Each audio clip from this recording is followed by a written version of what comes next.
Shalom, shalom. Giving all praises to Yahweh Ba'Shem Yahweh Shai, Ba'Shem Rakah Kwadash. It's the brother Tawapaya from the Providence, Rhode Island camp. Giving double honors to the apostles and elders of Great Millstone. And peace and salutations to the elect of the nation of Israel. This lesson we're going to be going into the psychology of a woman, aka the spirit of a woman. And in particular, a beautiful woman.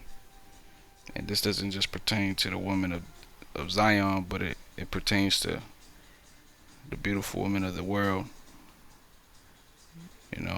Israelite women, heathen women, because these heathen do have they fair share of fair looking women.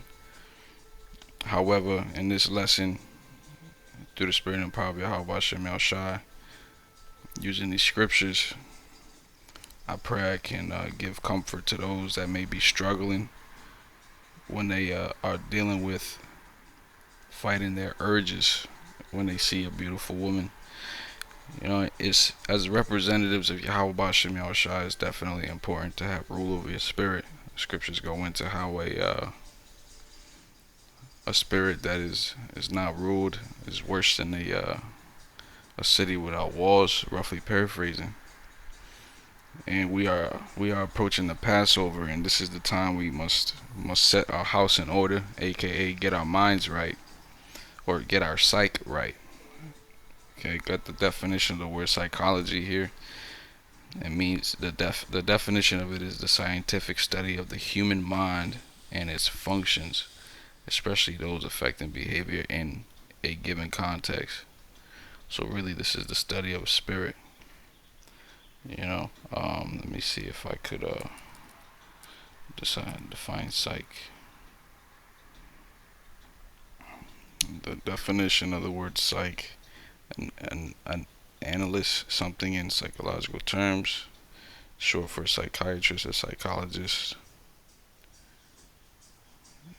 Right, but gonna go into I found it very interesting actually. I just caught this, how this is an advertisement that popped up, and this is through the spirit and power of Yahweh Hashem Yahushua, because I can't choose what advertisement pops up, right?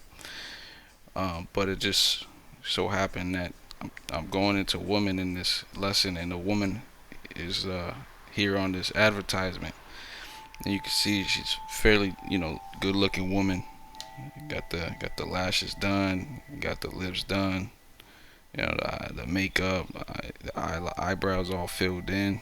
This might be a maybe a Moabite woman. Could pass for a so-called Mexican woman or Issachar. However, let's get into it. All right, this is from Psychology Today, and I'm just gonna read a little bit. I'm not gonna go too deep into this website here. Point I want to do, the main thing I want to do is just bring out some scriptures concerning how women are aware of their strengths and their weaknesses, and one of their strengths is their beauty, and they understand that they don't have the physical power over us men, and so their way to gain power over us is through their beauty, seducing looks. We also, if you're a man and you have experience with women, there's that look a woman gives, and in that instant, it just lets you know what the intentions are. They saying how the eyes are a window to a soul, So I encourage brothers when they pray unto Yahweh Shem Yahushua, pray for the spirit of discernment to judge the righteous and the wicked intents of these people, of what these people come with. Pray for that spirit of discernment to judge the righteous and the wicked intents of the heart, of the mind. But this paragraph, it says here, beautiful women have it even better and get away with things ordinary people can't. Try talking an officer out of a ticket, or walking in without a reservation and getting a table at the hot new restaurant, or talking that male co-worker into helping you move some furniture. Beauty does make a difference. Beautiful women get more smiles. more handsome lovers, and better treatment. And perhaps they expect it. And perhaps they expect it. And sometimes the beautiful woman has a bigger than life persona, higher than normal self esteem, coupled with the feeling that she is special and deserves the best, can become a self fulfilling prophecy.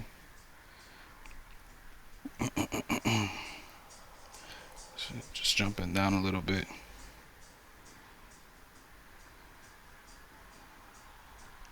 So, reading here, if she's beautiful, a new study says there is often a hidden selfish streak, and she's lucky and she knows it, and she may use her looks to her advantage any way she can. As stated in It's Fine for Women in Politics to Use Their Looks to Get Ahead, we all have our own talents, skills, abilities, and looks. If a beautiful woman wants to use her beauty to propel herself ahead in the polls, then why not? If she's elected, whose fault is that? So, the point of me reading this is to show how women are indeed aware of the strength they have in their appearance. you know, and here's the thing, this world is so carnal, aka it's so uh it's so anti the most high that people, all they do focus on is the outward appearance. For the most high, he's not the one that's concerned with the outward appearance. He's more so concerned with the inward appearance. All right. And what I got lined up, I got a few scriptures here, because what a lot of women do today, they use these looks, they get and they sleep around, and they use their looks for their advantage, but the Most High sees all of that. He's not pleased with that. There's a couple accounts in the scriptures, Lord willing I can grab that show how women doll themselves up and use their looks to gain uh, power over men. But I want to read here in the book of Ecclesiasticus, or Sirach, chapter 26 and verse 9. It says, the whoredom of a woman may be known in her haughty looks and eyelids. Just backing up what I said earlier. I had a customer earlier today. She was a fairly good looking woman, man, and I felt I felt her trying to seduce me with her looks, specifically her eyes, and I could tell she gets compliments on her eyes a lot. They were these bright blue eyes, and I know through the spirit and power of Yahweh Shem Shai, with the wisdom, knowledge, and understanding He's given me, that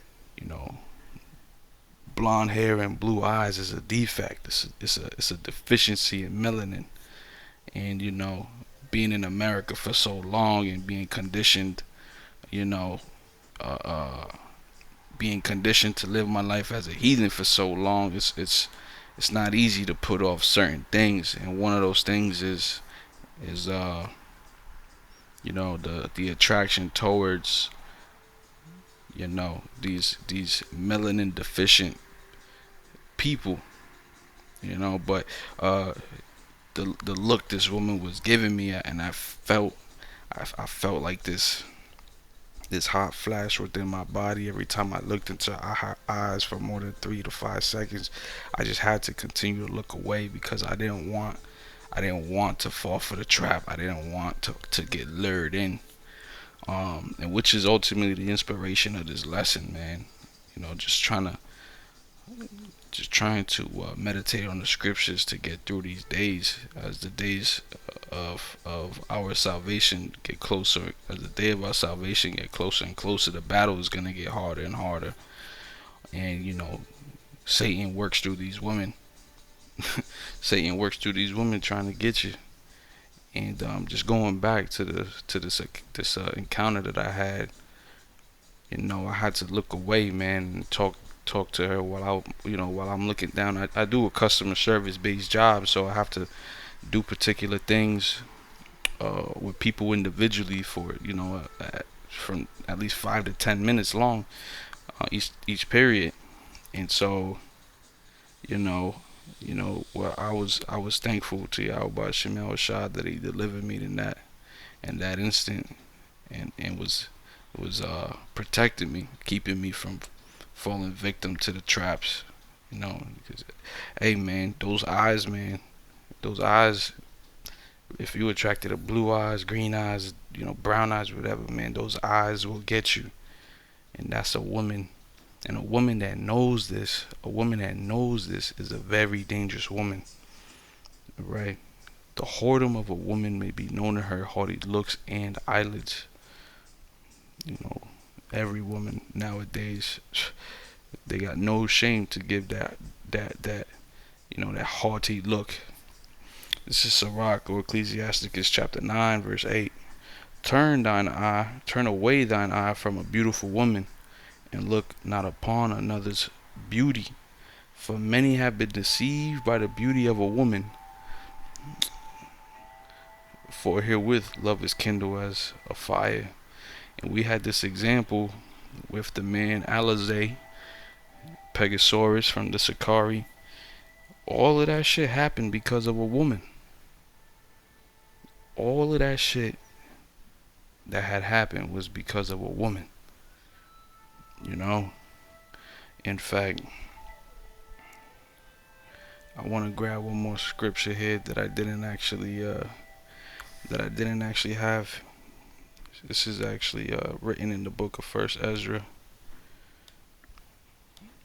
chapter 4, specifically in verse 26. It reads, "Yeah, many there be that have run out of their wits for women, and become servants for their sakes. And many also have perished, have erred and sinned for women." Women, they do have this strength, and it's not a game, man. It's for real. It's hard. It's really hard to try to fight that feeling of desiring a woman for beauty, because it's something that plays a game on our flesh. It plays a game in our flesh. Matter of fact, this makes me think of a particular scripture, which is actually written in First John. Let me go ahead and grab that. It's the book of First John, chapter 2. Let's go ahead, start verse 15. First John 2 and 15. "Love not the world, neither the things that are in the world. And if any man love the world, the love of the Father is not in him. For all that is in the world, the lust of the flesh, and the lust of the eyes, and the pride of life, is not of the Father, but is of the world." So that lust feeling you get when you see a woman, that's of the world. That's not of the Spirit. That's a part of the battle we have to face day in and day out. What I want to do is I actually want to get the definition of that word lust.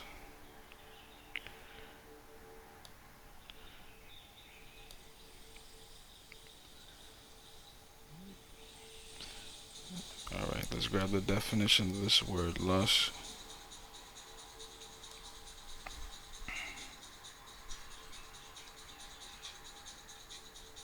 So this is from Strong's G139, G1939. Strong's G 1939. Epithumia. Alright, you heard it. And what does it mean? Desire, craving, longing, desire for what is forbidden, lust. Alright, and so what did we read? These previous chapter? Back in First First Ezra. Let's go back to it. Let's go back to it. What was it? First Ezra chapter 4 verse 26. Yet many there be that have run out of their wits for women, and become servants for their sakes. Many have also perished, have erred and sinned for women. You know, this is Sirach or Ecclesiasticus chapter 25, verse 19. All wickedness is but little to the wickedness of a woman, especially one that knows her strength. But let the portion of a sinner fall upon her. And, at the end of this lesson, we're going to find out, what the real strength of a woman actually is. Which, hey, in case you didn't know, a woman that fears the Lord and knows the Lord is her strength, that's really the woman that's counted righteous, man, counted virtuous. But verse 21, stumble not at the beauty of a woman, and desire her not for pleasure. You see? And these are the scriptures that I was trying to, meditate upon as I was in that instant. Desire her not for pleasure, desire her not for pleasure, desire her not for pleasure. You know, this woman, I felt like I was face to face with Satan, literally. So this is Proverbs chapter 6 verse 23. For the commandment is a lamp, and the law is light, and reproofs of instruction are the way of life, to keep thee from the evil woman, from the flattery of the tongue of a strange woman. Now lust not after her beauty in thine heart, or that really this word heart is referring to your mind or in your spirit. It says neither let her take thee with her eyelids. All right, so this scripture has a couple layers to it. We spiritually can apply this to not following after false doctrines. However, we can also apply this to the physical woman that we see on a day-to-day basis. Right? A lot of these women are straight pure evil. Why? Because they don't fear the Most High. Yahweh Shem Shah. They walk around with their eyelashes, makeup. Really, they love the attention of men, so they doing all of these things. And these women, they know what they can get away with, man. A lot of niggas done got messed up over these women.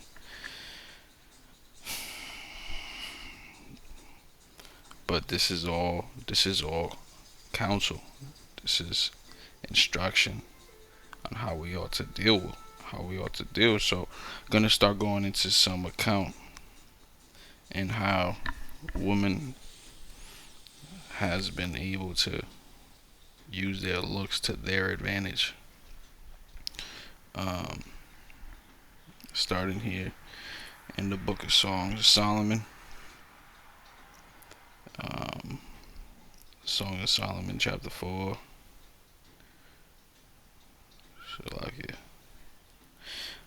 Song of Solomon chapter 4 verse 9. You have ravished my heart, my sister, my bride.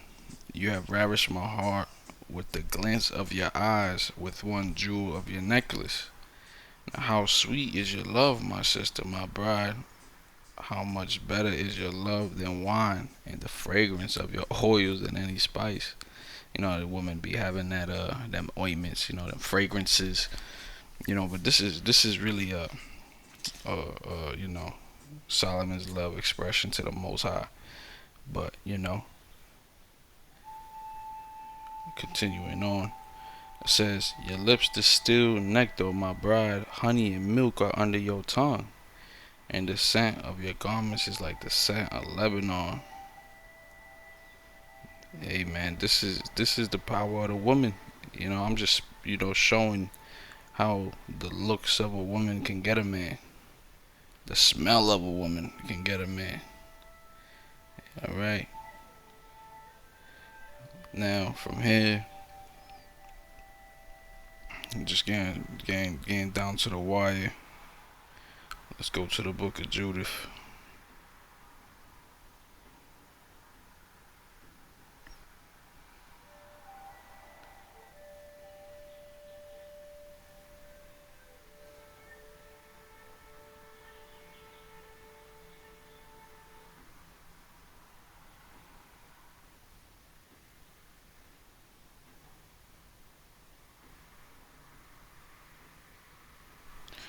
Alright, so this is the book of Judith, chapter 10, starting over at verse 3.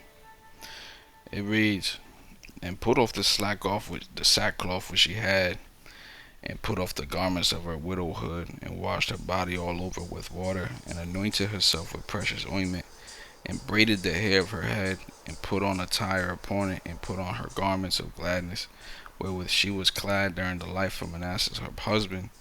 And she took sandals upon her feet, and put about her bracelets, and her chains, and her rings, and her earrings, and all her ornaments, and decked herself bravely, to allure the eyes of all men that should see her." And this makes me think of how these women be decked out in gold and all of this stuff. So she put herself together for what? So that she can allure. Let's look up the definition of this word. Allure right here. Let's do this.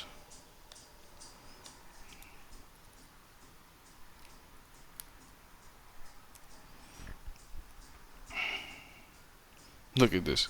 The quality of being powerfully and mysteriously attractive or fascinating. And what we read here in Judith is an example of that. A woman knowing her strength against men. But, like I mentioned, towards the end of this lesson, we were going to find out what a woman's real strength is. Proverbs 31 and 30 says, "Favor is deceitful and beauty is vain." So, brothers, these women out here that look nice or whatever the case is, all that shit is vain, man. Measure the spirit of a woman as opposed to her outward appearance. And I gotta do a better job of that. I'm not just saying that to brothers like if I got it. I'm working on it myself, but does that mean what I'm putting out there is wrong to take heed to? Nah. These scriptures are here, written aforetime for our learning, and on a day-to-day basis, that inward man is being renewed as that outward man perishes, aka out with the old and with the new.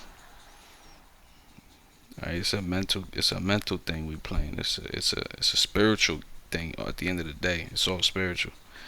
But favor is deceitful and beauty is vain. But a woman that feareth the Lord, she shall be praised. A woman that fear the Lord, she shall be praised. Now, I wanna actually end off here.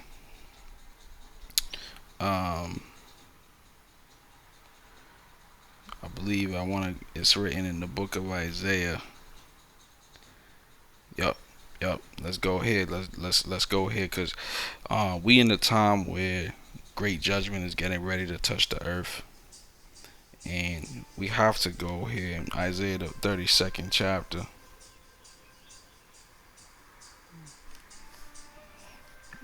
Let me see.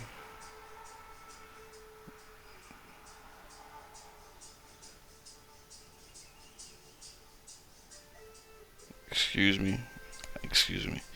Isaiah the 3rd chapter, not 32nd.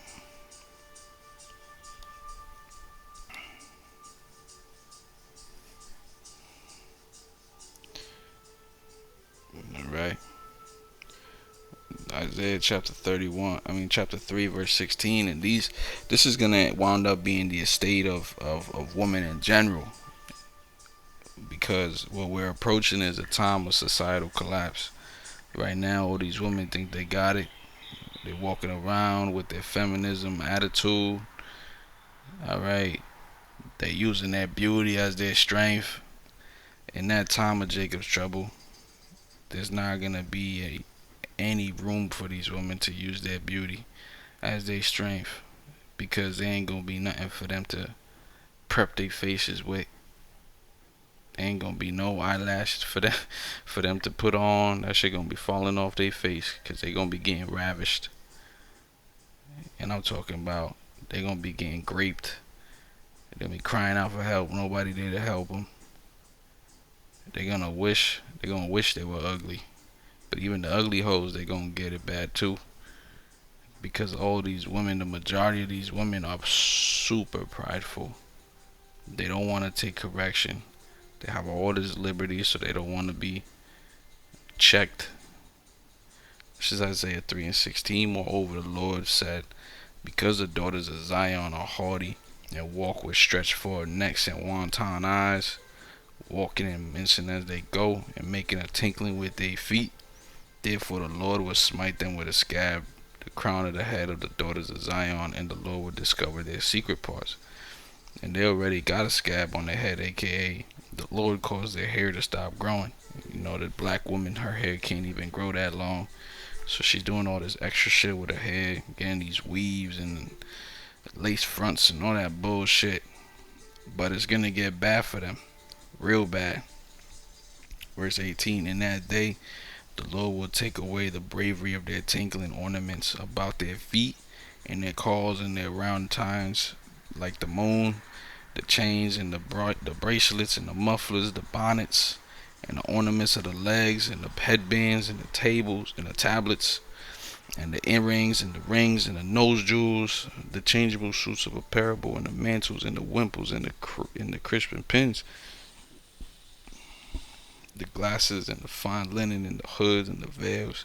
And it shall come to pass that instead of sweet smell there shall be stink, and instead of girdle of rent, and instead of well set hair baldness, and instead of a stomach or a girding of sackcloth, and burning instead of beauty, and burning instead of beauty. You see that? Thy men shall fall by the sword, and thy mighty in the war, and their gates shall lament and mourn, and she being desolate shall sit upon the ground. Now I'm just gonna segue to the book of Micah, just to continue to build off, just to continue to build off of what we just read. It's the book of Micah chapter 7 verse 10. Then she that is mine enemy shall see it, and shame shall cover her, which said unto me, where is the Lord thy God? Mine eyes shall behold her, now shall she be trodden down as the mire of the street. So these women that are beautiful, man, they ain't gonna be beautiful in that day. We read in the book of Proverbs what a real woman is, and that's one that fears the Lord. So brothers, keep that eye single. Don't get too caught up in this world, man, because it's all filled with snares and nets, where the God of this world looks to capture and take down as many as he can. But we do know that he is that is of the elect shall not be taken nor overthrown, for he's in the palm of the Most High. He's in the palm of Yahweh Ba'Shem Yahweh's hands. And I pray and I hope this was edifying, giving all praises to Yahweh Ba'Shem Yahweh Ba'Shem Rakak Wadash. Double honors to the apostles and elders of Great Millstone. And peace and salutations to the elect. Shalom.